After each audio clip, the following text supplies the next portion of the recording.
Hey guys, welcome back to the channel and welcome to the beginning of May. So you know what this video probably is about. We're going to be sharing with you our income, what we made on YouTube, and also going to be sharing our budget with you. And we flip-flop it every month, right? Sometimes we start with income, sometimes we start with budget. What are we going to start with today? Today we're going to start with income because something very interesting happened to our income and we want to share it with you. We didn't know how this was going to go, but at the beginning of the month of April, we have several channels, and we have a cruise channel that generally does pretty well for us monetarily, and we just didn't feel like doing it this month. So we just said to ourselves, we're not going to do it. We're not going to upload any videos. We're not even going to open it up. We didn't look at any comments. We didn't do a single thing for this channel for the entire month. Actually, more than a month. It's been 5, almost going on 6 weeks now. I don't know why we didn't feel like we wanted to do it. We just didn't want to do it at all, and so we didn't. And so we're going to share with you what happened to that channel if you don't do anything. And so here is the kind of shocking results. We got our little message from the dashboard here, and the first thing it says is, keep it up. Your channel got about the same number of views as usual. And so they're telling us to keep up not doing anything, I guess. And this is for 28 days, and there's 30 days in April, so the numbers are a little lower than they actually are. So the estimated revenue, $2,028.38. That's probably going to be around $2,100 once the month is all finally calculated. But all the other categories, views, watch time, subscribers, all came in the same. Yeah, which I think is really wild because, again, like you said, we just randomly thought, oh, let's take a break, for a little while. And we only upload one video a week on that channel regularly anyways. This is really the only channel that we upload more than one video a week for the most part. Every once in a while, we'll add an extra one on one of the other channels. But for the most part, we only do about one video a week on each of the channels. Again, with the exception of this one, but it's just kind of wild when we looked at the numbers. We actually had no idea until a few minutes ago when we looked it up. Yeah. And Rob said, guess how we did? And I was like, oh, I don't know. I had no idea what it was going to do. Yeah, so that is kind of crazy. It just shows the power of YouTube, though, that like, could you do that with any other job or any other income? No, you can't. And the great thing about YouTube, why it is the opportunity of our lifetimes, is that this is the power that it has. The power, it is truly passive income once you get going. People say, oh, well, you have to keep working to keep the money. You really don't. Once you get it going, you can let it ride for a while and it will be just fine. In fact, if you look at this graph at the end of the month, it appears to be going up. So we were going to keep doing, maybe we're going to make more videos next month. I don't know, maybe not. We'll see. We haven't decided. Now we have a decision to make. Should we make more videos or let it go another month? We'll see what happens. But then moving on to this channel, which is the channel we normally tell you about, we did pretty well on this channel as well. We made $3,571 estimated. Again, that's 28 days, so it's going to be around $37.50 for the month, and that is pretty amazing because this channel is only a year old. We started it, we got our notification of our year anniversary, and we never thought, from the beginning, we've been telling you every month how much we make on this channel. And if you've been watching, the first month was $50, then $150, then $200, then $400. And then it just started going up quite rapidly. And now, big jumps. Big jumps. And now we're in the thousands to where it's basically paying for our entire life within a year. So that kind of shows the power also of how quickly, if you do things right on YouTube, you can start to make a life-changing income. For us, it took about 10 months to get to that point. But just absolutely amazing. 599% more views than usual. And you can see down here, the little play button things are how many videos you uploaded. And so you can see how many we uploaded, usually 3 a week, pretty consistently. And on the cruise channel, there's none of those arrows because we did not upload anything. That brings total income, because we do have one other bigger channel, to about $15,000 for the month on YouTube. And then we also made $5,000 in affiliate income. All those links in the description on anybody's video, they're making money when people click those links. And so that was about $5,000. So the total YouTube income for the month was about $20,000 in April. Yeah, which we do, by the way, is very much so appreciate you guys clicking the links down in the description. It's extremely helpful and helps us to continue to make the content for you guys. So, you know, we did pretty well. I won't say that I'm disappointed at all with our progress, and really quite shocked still with the cruise channel specifically. Yeah, so we spend about 5 hours per week making videos, and they take us about an hour per video, because we make 3 for this channel. We normally make 1 for the cruise channel and 1 for the other channel, and that's usually about it. Allie has a Thailand channel, but I don't think you've uploaded there in over 2 months. And then you have an Asia channel where you put stuff up kind of randomly if we were doing something. Yep. But we didn't do any cruise ones this month, so we spent about 20 hours total, which is really more of just like our hobby time. 5 hours a week we do. And that's pretty phenomenal return. It really, again, I will say it until I'm blue in the face, but this is the opportunity of a lifetime if you're doing it. We are just normal people doing this. And when we started, nobody was ever saying how much money you could make. And like, it's shocking to me, like literally shocking, life-changing. If I'd have known about this 10 years ago, we'd have done it 10 years ago.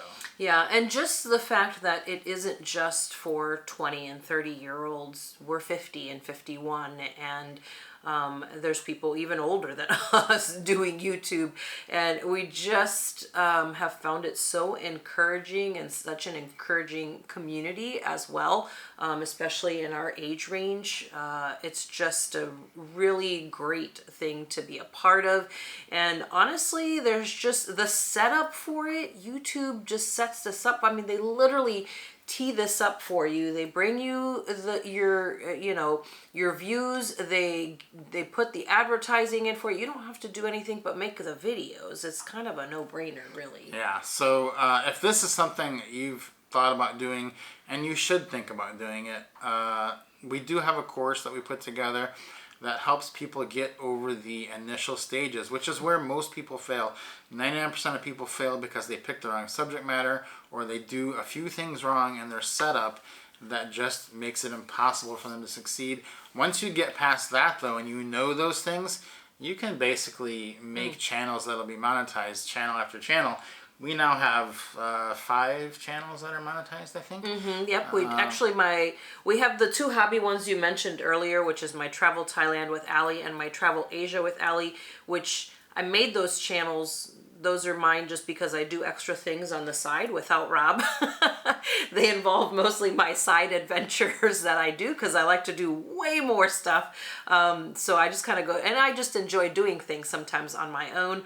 So I go do those, and I started recording those and started uploading them, and one of those channels actually just got monetized. Oh yeah, also. So congratulations on that one. It was the Asia channel got monetized this month. So first paycheck coming in this month on that one. And the thing is, like on that one, again, I do those as my fun side projects. So I'm not even like trying to make a ton of money on those. I'm literally just sharing my experiences for others who are looking to, do those experiences too. And I think it's kind of wild, to already be making money on one of those 2 already. Now, a lot of people watching this are saying, that's great, but, you guys don't mind being on camera, and that's true. We were a little nervous at the beginning, but it's gotten easier as you go. But I wanted to share for people, because we watch a lot of YouTube videos when we travel too, and we're always saying there's so many holes out there that need to be filled by people. So if you're looking into this lifestyle of travel or long-term travel or any kind of travel, this is something that we need you to make a YouTube channel, because there's so many things that need to be documented still. One of them is hotels. And any city that we go to, we look up the hotel to see, like on YouTube, show me the room, show me the lounge, show me this. And so many of them, there's nothing for them. And so we ended up following this guy His name is Flip Flop Traveler, and we just his reviews kind of consistently kept popping up for us because he was kind of doing them in Asia, and I got to noticing, I don't know what he looks like. He never has put his face on the camera. I don't know anything about him. I don't know where he's from. I just know that his videos are good, and we watch them almost every city that we go to. So that's an encouragement to people. If you're sitting there thinking, I want to do this, but I don't want to put my face on camera, go check out Flip Flop Traveler. He's got 104,000 subscribers. I don't think he's ever once put his face on the camera. And so you can do this. Just film something wherever you are. Doesn't have to be the same way that we do it. Another example is one that Allie found. We went to Istanbul and didn't know anything about Istanbul. It's kind of like, well, you better find something out before you get there.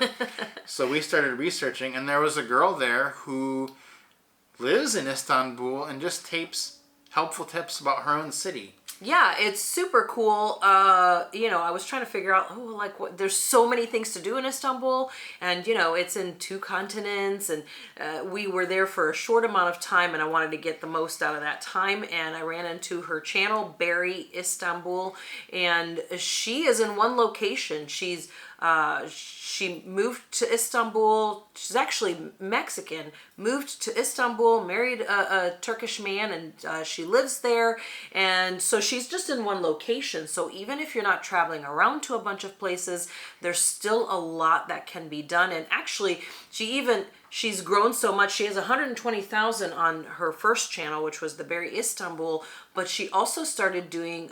She's doing the same channel, but in all Spanish. Yeah. And she's doing really well with that one as well. So I think that's pretty cool too. So you don't want to show your face? Not a problem. You're only going to be in one place and not traveling around? Still not a problem. Another friend of ours that we've met online through YouTube, solo travel. A lot of people say, well, I'm solo traveling. Maybe there's not that many people interested in that. Not the case at all. Go check out 30 and a Wake Up. Love his content. He's a solo traveler. He's been on cruise ships now for a long time, putting out some amazing content. But congratulations to you. Hopefully, if you're watching this, you'll see that. 109,000, passed over that 100,000 mark recently. That is a huge accomplishment. I know what it takes to get there, and that's a huge accomplishment. So that can be done. Like, no matter your circumstance, there is a way for you to do YouTube. And I know that this is a long-winded talk about YouTube, but it is that life-changing. And I know that for someone watching, it can be life-changing for you. We're, again, just people that didn't know what would happen. We have no background in this, but it's completely changed our life.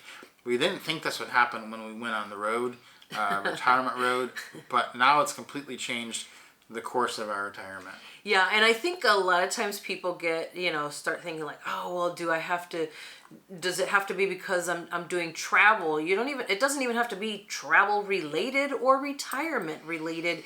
It can just be something that you're knowledgeable in. And that's something that we jump into, in the course, kind of breaking that down for people. So don't feel, like, I know all those channels that we just mentioned are all travel related ones, and ours are mostly travel related as well, but for the most part you don't have to have travel related content in order to start a YouTube channel. You just have to have knowledge in any area, and anyone in our age range does, because you've worked a job or lived somewhere or done something for 20-30 years. You have information that people want. All of us have information that people want and need. So that's kind of our income for the month, $20,000 on YouTube. Stocks did pretty well this month. We're not going to get into each single stock, but we continue to invest. So our budget is $4,000 per month. That's what we try to spend. We take the excess that because we're now making, for quite a few months, we are making a lot more on YouTube than we're spending. And so we've started to just put the excess into the stock market every month. So we do have a few videos on what's in our portfolio, although I don't think we've done one lately. In a little while, yeah. So let's talk about how much we spent this month. And first thing is going to be housing. We have been in Japan for the entire month of April. So we started out in Kanazawa. We were already there at the end of March, and we were staying at the Hyatt House Kanazawa, which if you're coming to Japan, put this on your list.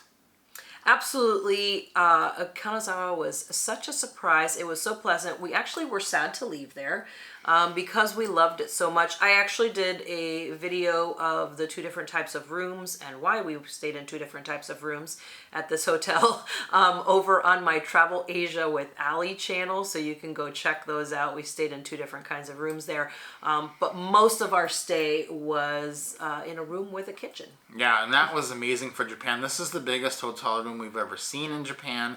So we stayed there for 16 nights, and we spent $88 per night with taxes. Now, I want to emphasize, we booked that like 9 months ago, and we actually loved it so much that we tried to extend, but they said the new rate is like $180 a night, and so we just kept with our plan because we didn't want to do that. And what we've seen all over Japan is that when you get to within a month or two of the stay, the rates have doubled. So the key to this whole thing is booking way in advance. Now, with a lot of these hotels, book a refundable rate because you can change your mind later if you want. So we did that. Spent $88 a night with taxes. That was $1,408. Now, we did earn $265 worth of points, which brought our total cost down to $1,143. We earned those points because we have the World of Hyatt credit card, which is an amazing card. If you're staying at Hyatt's, you really need to have that card. You're going to really supercharge the points you get, and it's really a great card because the annual fee on it is only, I think it's $95. It might be $99. Yes, something like that. But it's one of those two. But you do get a free night certificate with it, which is, if you've ever booked a hotel, you can use it on one that's worth way more than $95. So that one's kind of a no-brainer card to get. So we did get that rebate, $265. So that was $1,143 for the 16 nights in Kanazawa. And then we moved on to Sendai, which was, we didn't really know what was even going to be there. But it turned out to be pretty good. And we stayed at the Holiday Inn, Sendai by IHG. 12 nights. We booked it totally with points. And these were points that we had bought on the IHG sale, where you could buy the points for 0.5 cents per point. So it ended up being that it cost us basically $50 a night to do it because the hotel was 10,000 points per night. So $600 for the 12 nights. And the reason that the price was so good, if you go look in your app, you may not see prices quite that low, is that if you have the IHG Premier credit card, you do get a 4th night free. I love that feature because that really does come into play, especially in places like Japan. It really helps to make the cost more manageable because it really is the most expensive part of being in Japan is your housing. And when you're able to do something like this, that really helps your bottom line at the end of the day.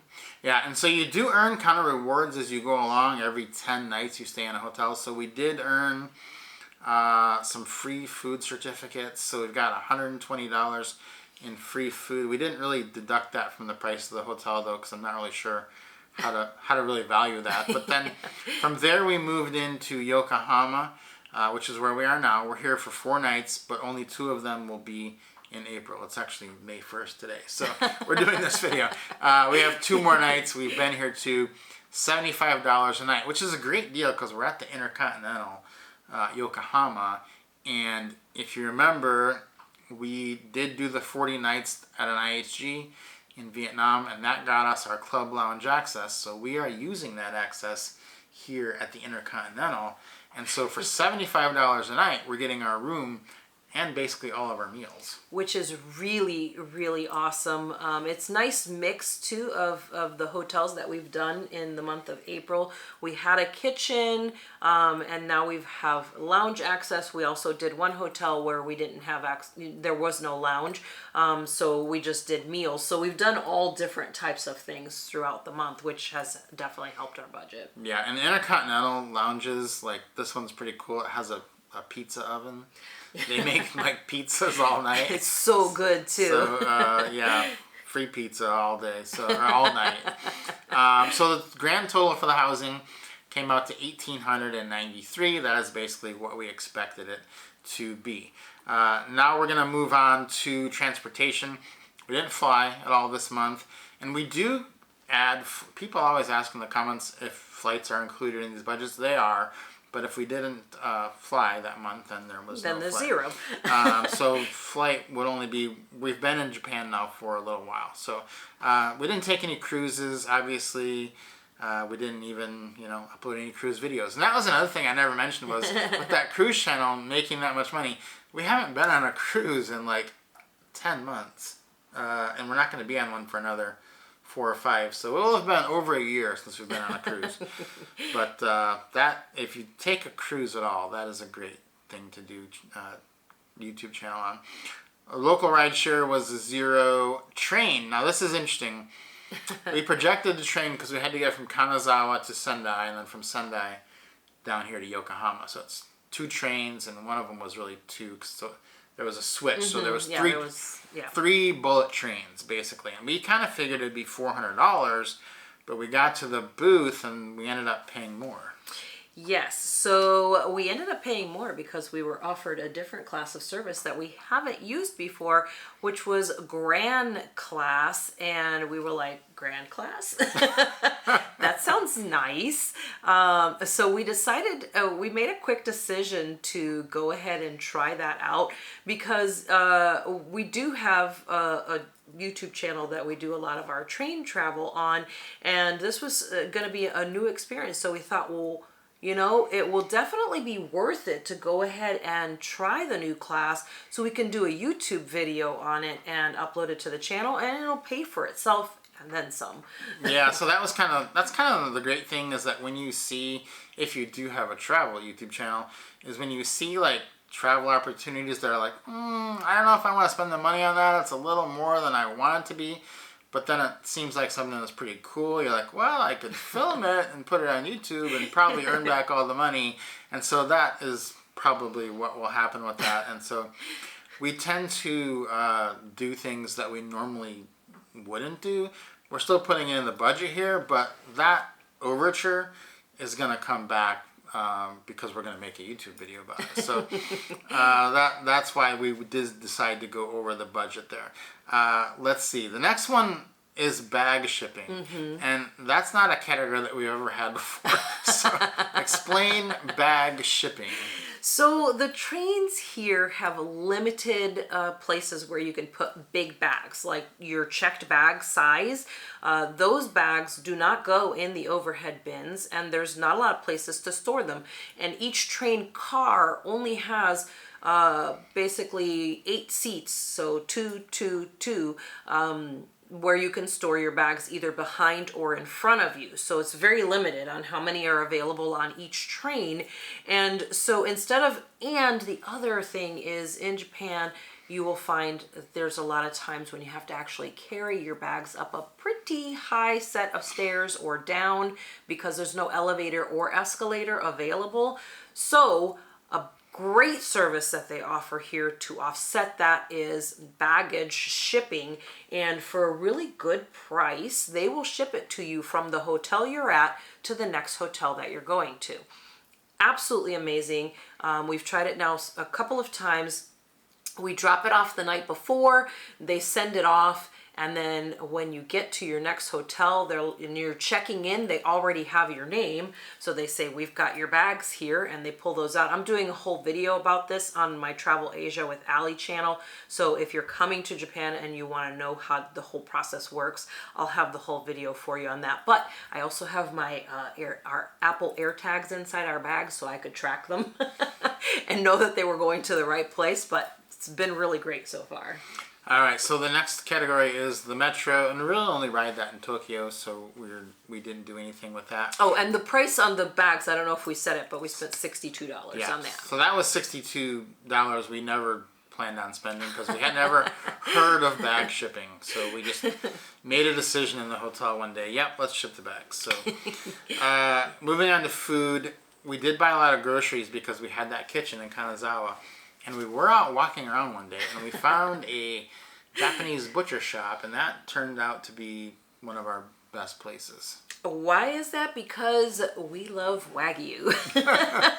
And they had A5 Wagyu at this butcher shop, and it was so fun because we went in there and it was two older gentlemen with their traditional butcher outfits on, and we ended up with a lot of pointing and gesturing. We were able to figure out what we wanted, and we were translating all the signs because they were all in Japanese. And we got some Wagyu to bring back to the hotel and to cook, and it was awesome. Oh my goodness, it was so good. Yeah, one thing I'll point out though that we learned there was if you're coming to Japan, don't come with just all metal credit cards like your Chase Sapphire Reserve, the ones that are like really thick. They don't know what to do with those, and they most of the time can't process them. Because you'll see in a lot of stores, it'll say in English, no metal credit card, like they just don't work or something. But then I handed that guy the metal credit card, and he looked at it like, he gave it back to me. He was like, "This isn't a credit card." He was like, "Is this Visa?" I was like, "Oh, Visa, yeah." Then he tried it on his machine, and then it didn't work. It did not work. So then I gave him a different one. Or no, we just had cash. We ended up paying in cash because we had enough on us, so cash is very important too. Don't come to Japan with all metal credit cards because they don't work in some places. So then dining out, we did eat out in Japan quite a bit, but it didn't end up costing us that much because the yen is so low to the dollar right now that the food was very inexpensive. I mean, a lot of our meals are like $4 to $5 a piece, so we're talking less than $10, including tax, and there's no tipping, so it's just super cheap. Less than $10 for both people out the door at a nice restaurant. Food delivery, they do have it, but we didn't even try to figure that out. That would have been maybe next time. Too crazy. We'll attack that. We did the luggage shipping this time. Next time we'll try the food service. Yeah, one thing at a time. Entertainment, streaming always stays the same. Online games, movies we didn't go to, but we did go to ball games. We went to the baseball stadium in Sendai. Probably our favorite baseball stadium in Japan. Worth going to Sendai probably for a night or two just to go to that stadium because it's so amazing. First of all, everyone was super nice there and the stadium was really cool. The stadium has been remodeled though, which is super important for Americans because we as Americans are too big to fit in the seats at most of the Japanese stadiums. Like you cannot fit in some of these seats. I bought a ticket to the one, there's two stadiums in Tokyo. The smaller stadium, you just can't fit. You're like, there's no way. I look at the seat, I look at the people, I'm like, I'm just going to stand. So that's, because the stadium was built in like 1920 or something. This stadium, the seats, everyone can fit. Yeah, the one you're talking about is kind of like if you go to Wrigley, but smaller. Yeah, much so you're smaller. like, the seats are really close and they are really small. But this one was absolutely amazing. Yeah, and they have the cool tradition where they launch the balloons in the 7th inning and so many fun things. So definitely go to Sendai, go to a ball game. So we spent $60 on that, which is pretty economical. Yeah, that was worth it. That also included the fact that we ate at the ballpark both times and it was pretty cheap. Yeah. Cell phones, same every month. That's $13 each. We use Airalo. The link is in the description for that if you want to know what it is. It's an eSIM. And right now we have in I think we have just a Japanese eSIM in. It's actually less than that. I think our eSIM, when we're only in Japan, is $8.50. So moving on to personal care. We didn't do anything medical-wise. We did, however, do a treatment. It's kind of medical, but It's in the hair, nails, and spa category. Yeah, I kind of tweaked my back a little bit, and I tried, stretching and yoga and hot and cold and all kinds of stuff. And on one of my morning walks, I saw a place that did chiropractic adjustment and massage all in one. I thought, well, let me give it a try. So I walked in, and the lady was super, super nice. And she did such a great job. It actually helped my back immensely. I was feeling better within another day or two after that. Yeah, so that was $50, and that was great. And then we did buy some camera equipment, which I'm not sure why we have under personal care right now, but we did plan to buy a new tripod. We've had this tripod that we've been lugging around, and it was just too big and too heavy. So kind of what the personal care was, because it was easier to carry. Yeah, So yes. Actually will help my back moving forward. Probably that's what was hurting your back. So we projected $100, but everything is so cheap in Tokyo right now, like camera equipment. This number could have been a lot higher, because I was looking at some nice lenses. Yeah, had to distract him away from the expensive lens area. Yeah, so we did spend $75 on a tripod, and that's money well spent, because it's going to be much better to carry that one. So we projected, our budget comes in, we try to keep it at $4,000 a month average. So some months are $5,000, some months are $3,000. Tokyo, we try to keep it right around $4,000, but if we go over, it's not a big deal, because we're going to, Philippines and Bangkok next, and they're definitely going to be under $4,000. So projected was $4,080. We actually ended up spending $4,362. So that's not bad, because the surprises were we paid more for the train, and we did the thing for your back, and then the bag shipping. That was kind of like, okay, that was a good deal. But they were all worth it. The things that we went over on were all things that were worth it. I mean, the bag shipping, that's amazing. Yeah. The paying more for the train experience, I was absolutely amazing, which I actually already have one of those videos up on my Travel Asia with Ali channel. And just, being able to feel better with my back was also great. Yeah, and it wasn't stressful. And that's the thing that I think is good, and I would reiterate to people, is if your budget is $4,000, don't make your budget like the tip top of your income, so that you have to stay to the dollar within your budget. Make it so that if things come up, it's okay.